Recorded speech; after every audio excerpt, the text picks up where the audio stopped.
Friends, welcome to my science academy.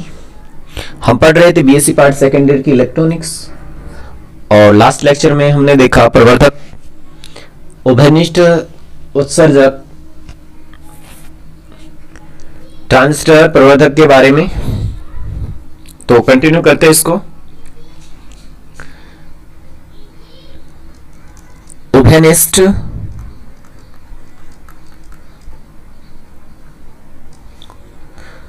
उत्सर्जक, जो प्रवर्धक के बारे में हम पढ़ रहे थे उससे में नेक्स्ट हम देखते हैं उभयनिष्ठ, उत्सर्जक, ट्रांजिस्टर, प्रवर्धक। अब जैसा कि नाम से लग रहा है कि उभयनिष्ठ उत्सर्जक है, यानी कि ऐसा ट्रांजिस्टर जिसमें जो उत्सर्जक भाग है उसको उभयनिष्ठ कर दिया जाए। अब यदि मैं उभयनिष्ठ भाग को,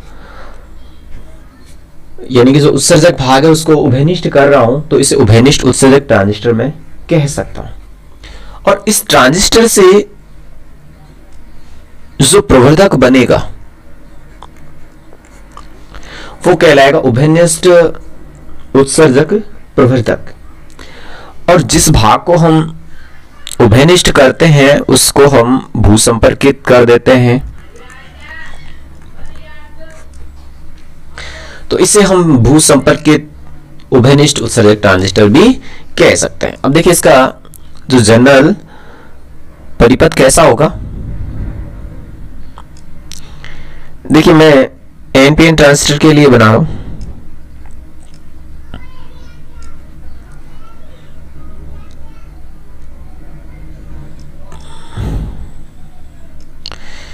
ये देखिए, इसमें देखिए दोस्तों, ये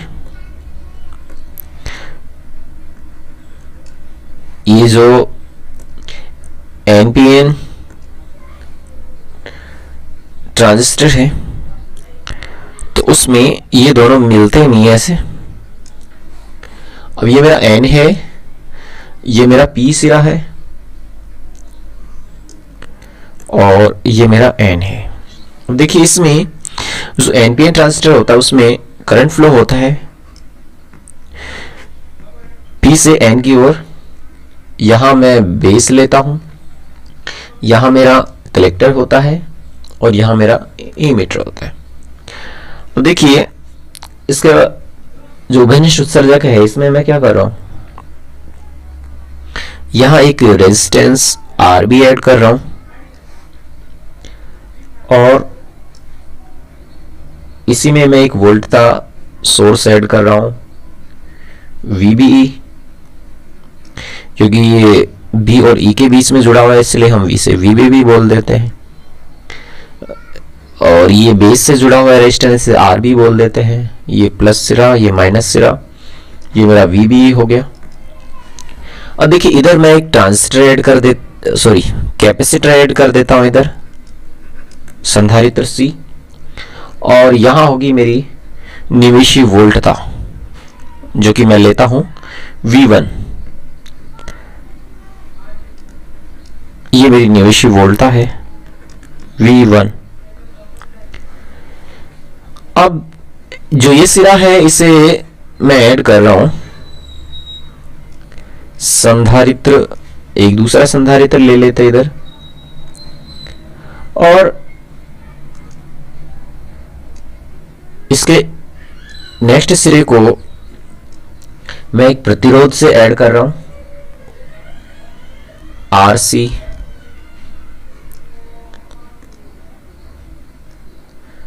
प्लस माइनस, यानी एक वोल्ट का सोर्स मैंने यहां ऐड कर दिया इसमें। इसे मैं बोल देता हूं VC, क्योंकि ये कलेक्टर और इमीटर के बीच जुड़ा हुआ है और फॉरवर्ड बायस में है ये। और यहां मेरे को एक मिनट, ये जो मैंने C ऐड किया है, ये जो लोड निर्गत वोल्टता है उसके पास ऐड करना पड़ेगा मेरे को, यानी कि यहां एक संधारित्र C जोड़ देते हैं और इसके जो सिरे हैं उस पे मेरे को प्राप्त होगी निर्गत वोल्टता। इसको मैं डिनोट कर देता हूं V0 से,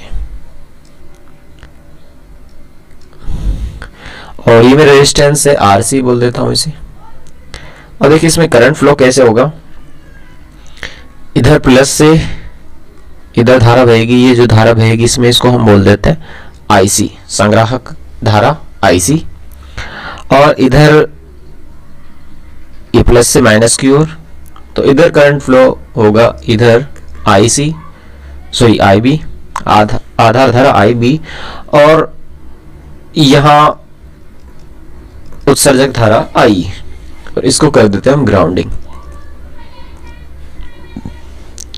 तो ये तो इसका सामान्य परिपथ की बात रही। अब इसका हम बनाते हैं प्राचल परिपथ बनाते हैं। अब प्राचल परिपथ में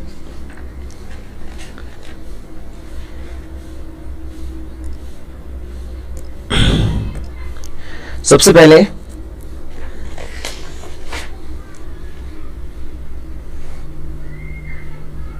यहां मैं ले लेता हूं,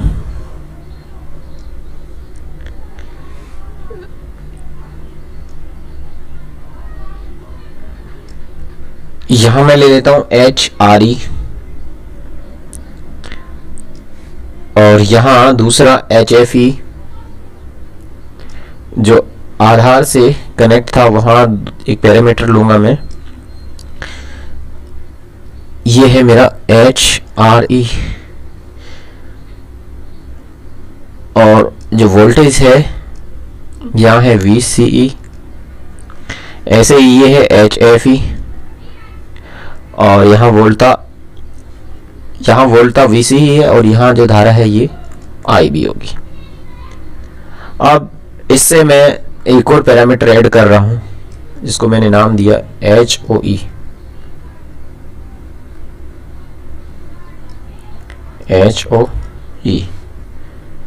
अब यहाँ जो निर्गत वोल्टा है वो हमें जो ZL है, एक लोड प्रतिबाधा ZL, उसके सिरों पे प्राप्त होती है।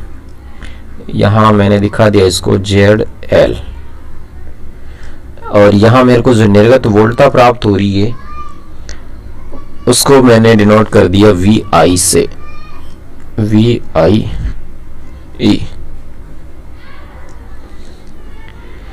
ऐसे ही इस साइड एक वोल्टा सोर्स मैंने ऐड किया है VS,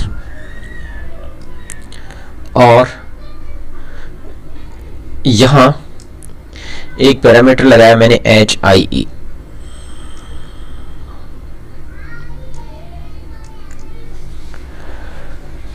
ये मेरा HIE है,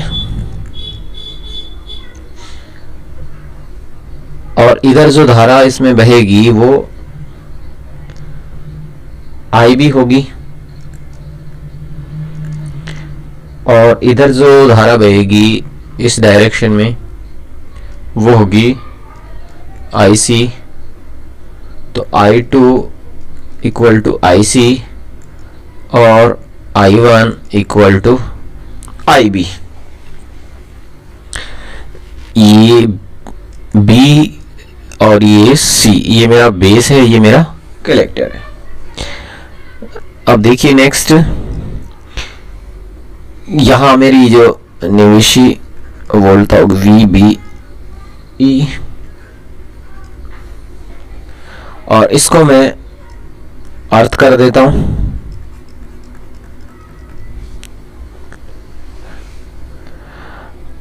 अब देखिए जो उभयनिष्ठ उत्सर्जक प्रवर्धक है उसके लिए एस प्राचल परिपथ है, ये प्राचल परिपथ।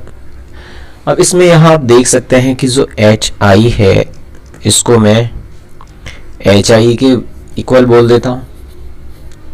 ऐसे ही जो HF है, क्योंकि हम ये उत्सर्जक के लिए परिपथ देख रहे हैं तो इसलिए इसे HFE बोल देता हूं। ऐसे ही जो HR है उसको HRE बोल देता हूं।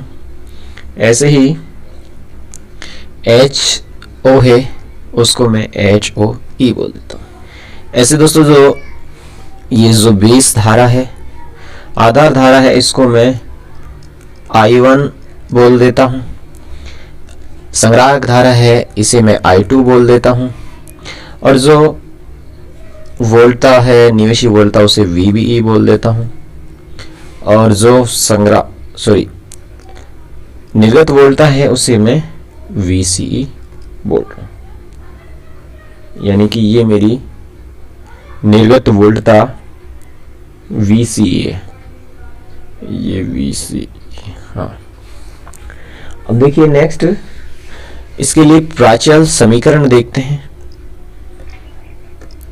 प्राचल समीकरण से क्या होगा कि जो प्राचल समीकरण हमने वोल्टा के लिए निकाली थी V1, वो होती है HI1 प्लस HR V2। दोस्तों इसको इक्वेशन 1 दे लेते हैं। और जो धारा के लिए होती थी प्राचल समीकरण, वो होती थी I2 equal to HF I1 plus S0 V2। इन दोनों को कंबाइंड इक्वेशन 1 दे लेते हैं। अब जो समीकरण 1 में हम कुछ मान रख लेते हैं। हमारे पास किस किस के मान हैं, जैसे V1 इक्वल टू VB माना मैंने, ऐसे HI इक्वल टू मैंने क्या माना HI, I1 को क्या माना था मैंने IB, प्लस HR को मैंने क्या माना HRE माना। ऐसे V2 को मैंने क्या माना, V2 को माना मैंने VCE। तो एक इक्वेशन मेरी ये हो जाएगी इक्वेशन 2। और I2 को मैंने IC को इक्वल माना, तो HFE IB plus HOE VCE, equation मेरी 3rd हो जाएगी। अब देखिए इन्हीं से हम कैलकुलेट करेंगे कि धारा लाभ क्या होता है। धारा लाभ क्या होता है कि जो उभयनिष्ठ उत्सर्जक प्रवर्धक है उसके लिए निर्गत धारा और निवेशी धारा, इन दोनों का ये अनुपात होता है। इसे हम AIE से डिनोट कर देते हैं। तो निर्गत धारा अपन में निवेशी धारा, निर्गत धारा IC है और निवेशी धारा मेरी IB है। तो इक्वेशन 1 यहाँ से आ जाएगी, सॉरी इक्वेशन 4 आ जाएगी। 3 इक्वेशन हमने लिख चुके हैं। अब देखिए समीकरण जो हमारी 3 है उससे कुछ कर सकते हैं क्या। समीकरण 3 हमारी IC के लिए है। अब इसमें मैं यदि IC IB इनका रेशियो ले, देखिए समीकरण 3 से क्या होगा। समीकरण 3 से IC equal to HFE IB plus HOE VCE, ये मेरी इक्वेशन 3 है। अब देखिए H प्राचल परिपथ के लिए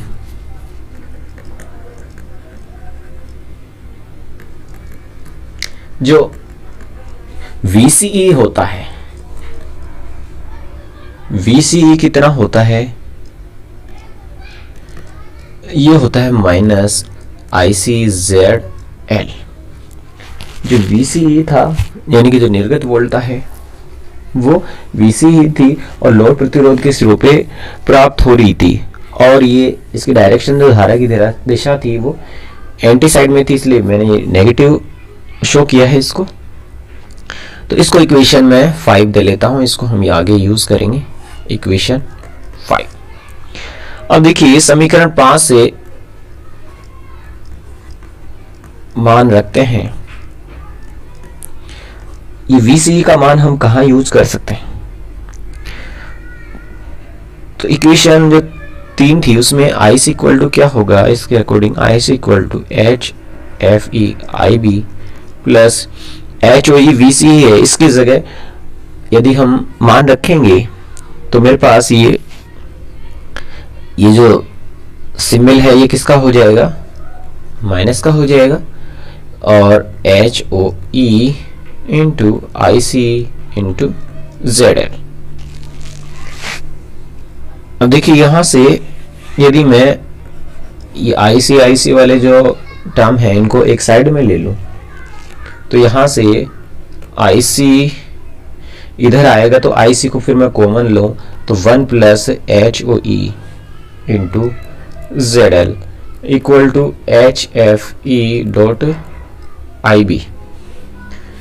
नेक्स्ट देखिए यहाँ से हम IC अपन में IB की वैल्यू फाइंड कर सकते हैं, यानी कि जो IC अपॉन में IB है वो हो जाएगा यहाँ से HFE अपॉन में 1 प्लस HOE इंटू ZL। इसे हम इक्वेशन 6 दे देते हैं। अब देखिए हम जानते हैं कि जो धारा लाभ है वो होता है IC अपॉन में IB। समीकरण 4 से हम मान रख सकते हैं कि समीकरण 4 से IC अपॉन में IB के इक्वल होता है, यानी कि HFE अपॉन में 1 प्लस HOE इंटू ZL। यहाँ से एक ये नया रिलेशन आ जाता है हमारे पास इक्वेशन 7 के रूप में। अब नेक्स्ट ये देखिए कि जो निवेशी हमारे पास प्रतिबाधा है,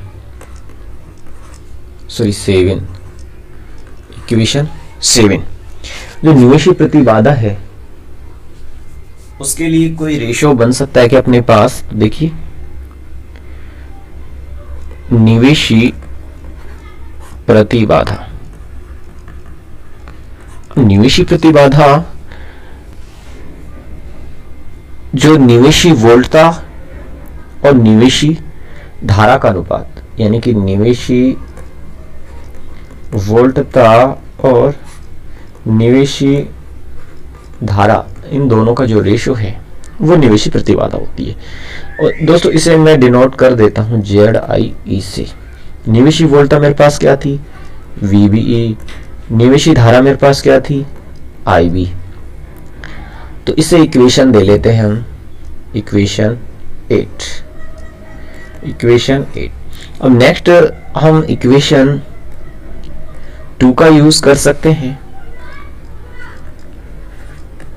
इक्वेशन 2 से जो VBE है इसके लिए हमारे पास रिलेशन होता है HIE into IB plus HRE into VC। अब यहां से VBE का मान हम इक्वेशन 8 से रख सकते हैं, समीकरण 8 से, यानी कि वहां से हम रख सकते हैं ZIE into IB, VB equal to होगा ZI इंटू IB। तो यहां से अगर मैं ZI की वैल्यू निकालूंगा तो जो IB होगा ये इसके अपॉन में आ जाएगा, यानी कि HIE into IB plus HRE into VCE upon में IB। अब यहां से आप देखिए कि यहां मैं VCE का मान रख सकता हूं। मेरे पास कोई इक्वेशन है जिसमें मैं VCE का मान रख सकता हूं। तो देखिए समीकरण जो 5 है, समीकरण 5 से मान रखने पर यानी कि ZIE इक्वल टू हो जाएगा मेरा HIE minus HRE into IC into ZL upon में IB। अब मैं इक्वेशन 6 का यूज करूंगा, क्योंकि इक्वेशन जो 6 है उसमें मेरे पास ये जो वैल्यू आएगी HFE अपॉन में 1 अपॉन HOE इंटू ZL की वैल्यू। तो यहां से इक्वेशन 6 से देखिए समीकरण 6 से जो IC और IB में रिलेशन के लिए था HI into HRE into HFE into ZL upon में 1 plus HOE into ZL, equation 9। Next देखिए वोल्टा लाभ निकालू मैं,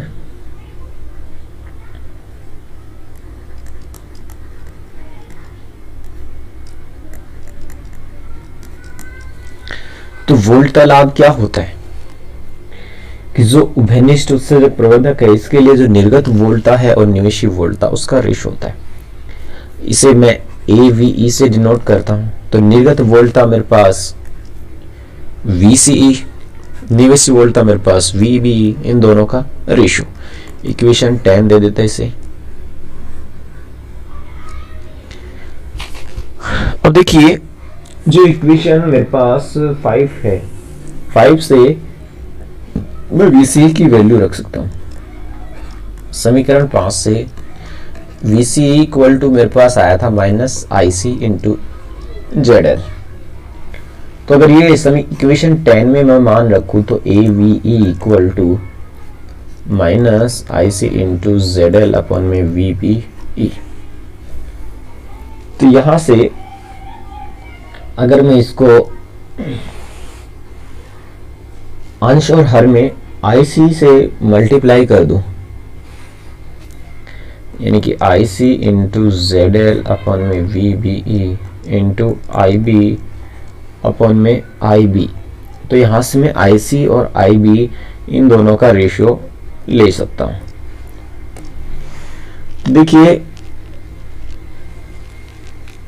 जो AVE है वो हो जाएगा मेरे पास -IC into ZL VBE into IB upon में IB। इक्वेशन 11 दे लेते हैं इसे। अब यहाँ जो IC अपॉन में IB की वैल्यू कितनी होती है, जो कि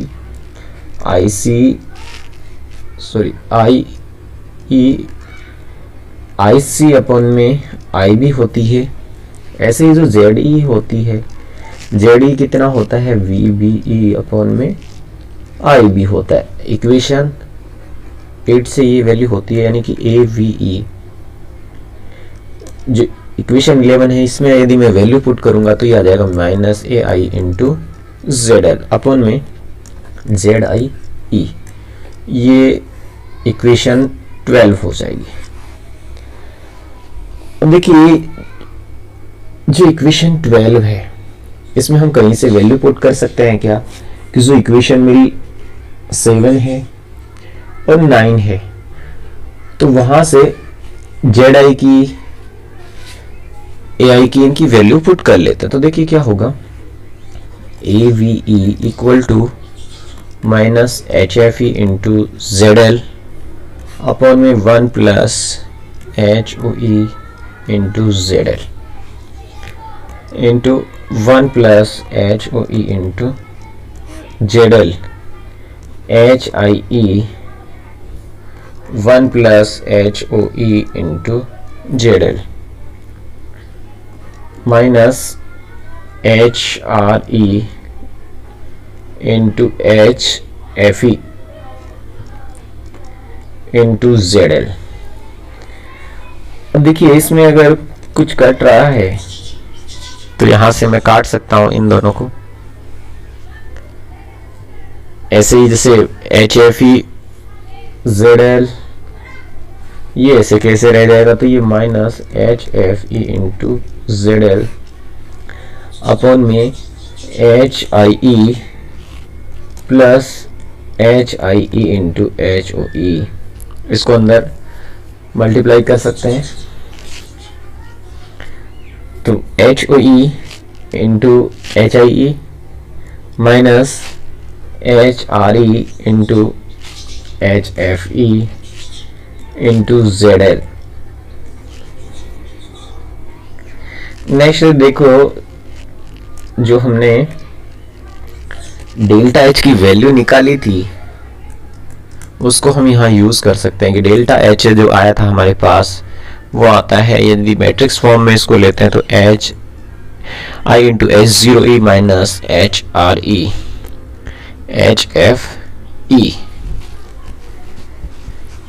ये दोस्तों ये मैट्रिक्स फॉर्म में लें HIE HOE HRE HFE इस फॉर्म में जब इसमें लेते हैं तो फिर यहाँ से इनकी क्रॉस मल्टीप्लिकेशन से ये आता है। अब इसका मान रख लेते हैं तो न्यू इक्वेशन मेरी बनेगी AV equal to minus HFE into ZL, और जो नीचे वाली वैल्यू है उसमें ZL डेल्टा H आ जाएगा, यानी कि HIE plus delta H into ZL। ये इक्वेशन 13, ये इक्वेशन 13 आ जाती है। अब देखिए निर्गत प्रतिबाधा क्या होती है। निर्गत प्रतिबाधा, जो निर्गत प्रतिबाधा है यानी जो घनिष्ठ उत्सर्जक है उसके जो सिरों पर निर्गत वोल्ट था और निर्गत धारा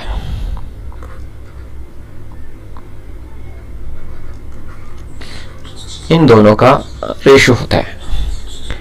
अब इसे मैं निर्गत प्रतिबाधा है इसको मैं ZOE से डिनोट कर देता हूं, तो ये हो जाएगी VCE अपॉन में IC। इक्वेशन हो जाती है मेरी 14, IC है ये इक्वेशन 14। अब देखिए नेक्स्ट जो मैं कंडीशन ले रहा हूं इसमें कि जो निर्गत प्रतिबाधा है उसका वो वैल्यू फाइंड करने के लिए हम क्या करते हैं, निर्गत प्रतिबाधा का मान ज्ञात करने के लिए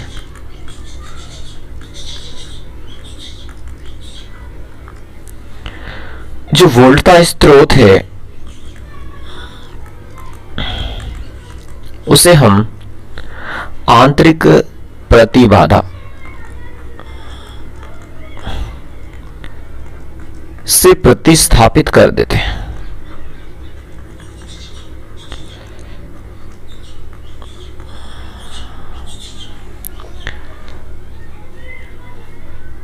यानी कि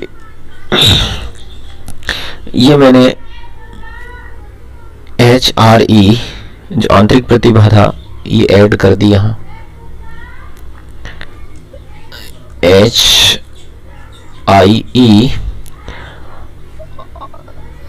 ये मेरी यहां से जब आपने सर्किट देखा था तो उसमें आधार धारा IB इधर से बह रही थी, ये प्लस ये माइनस, इधर मेरी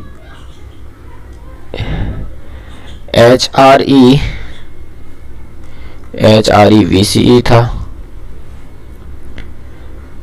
ये मेरा टर्मिनल 1 था, ये मेरा दूसरा टर्मिनल था।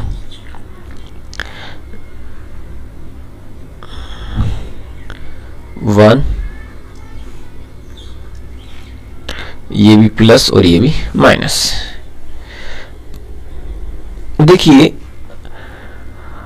हम जब भी आगे इसमें यूज करेंगे तो जो VS है, VS को हम 0 ले लेते हैं, इससे हमें आसानी रहेगी। तो देखिए किरचॉफ का नियम लगाते हैं इसमें। किरचॉफ का जो वोल्टा का नियम है कि जो वोल्टाओं का बीजगणितीय योग है वो 0 होता है।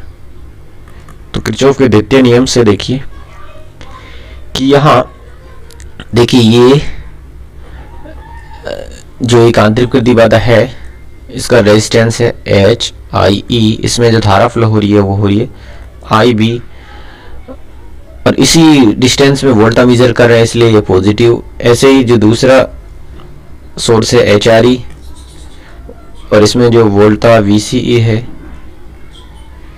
तो इन दो का बीजगणितीय योग कितना होना चाहिए, 0 होना चाहिए। तो यहां से यदि मैं IB फाइंड आउट करूं तो ये आ जाएगा minus HRE into VCE upon में HIE। ये इक्वेशन आ जाएगी मेरी 15। नेक्स्ट हम प्राचल समीकरण में इस वैल्यू को यूज करते हैं। एच प्राचल समीकरण से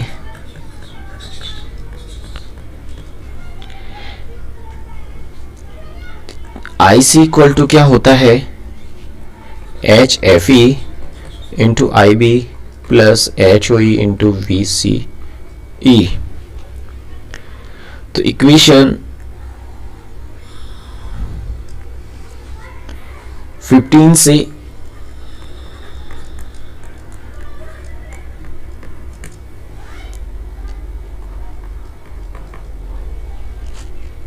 H F E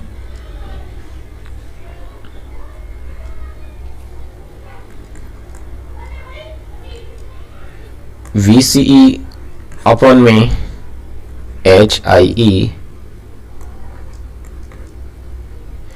S 0 E into V C E. I C V C E H O E minus H R E into H F E upon में एच आई ई। नेक्स्ट देखिए, जो we C E upon में आई सी का अगर मैं ratio लूं तो ये 1 अपॉन में चला जाएगा, यानी कि 1 upon H O E minus H R E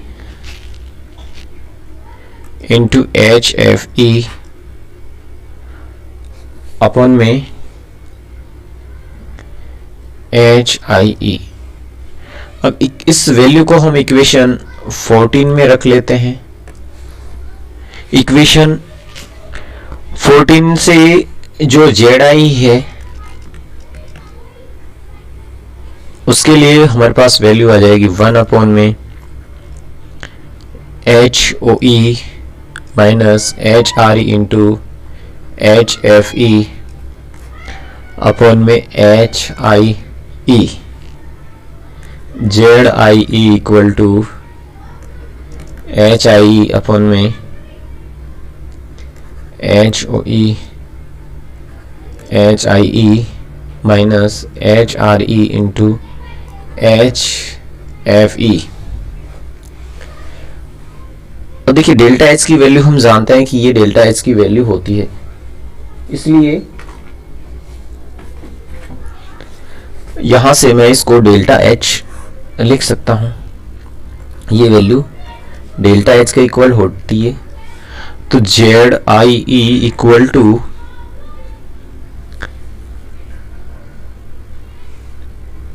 H I E upon में डेल्टा एच। इसको मैं इक्वेशन दे लेता हूं, इक्वेशन 16।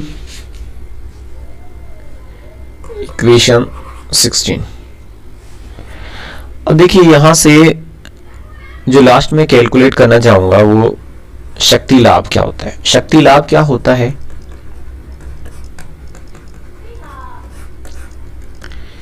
कि जो उभयनिष्ठ उत्सर्जक प्रवर्धक है इस पे निर्गत शक्ति और निवेशी शक्ति इन दोनों का रेशियो होता है। अब इसको मैं डिनोटेट कर देता हूं APE से कि जो शक्ति लाभ होगा APE equal to P2 upon में P1 मैट्रिक्स में लिख लेते हैं। या फिर यहां से मैं लिख सकता हूं कि APE equal to AVE into AIE। तो समीकरण 7 एवं 13 से मान रखने पर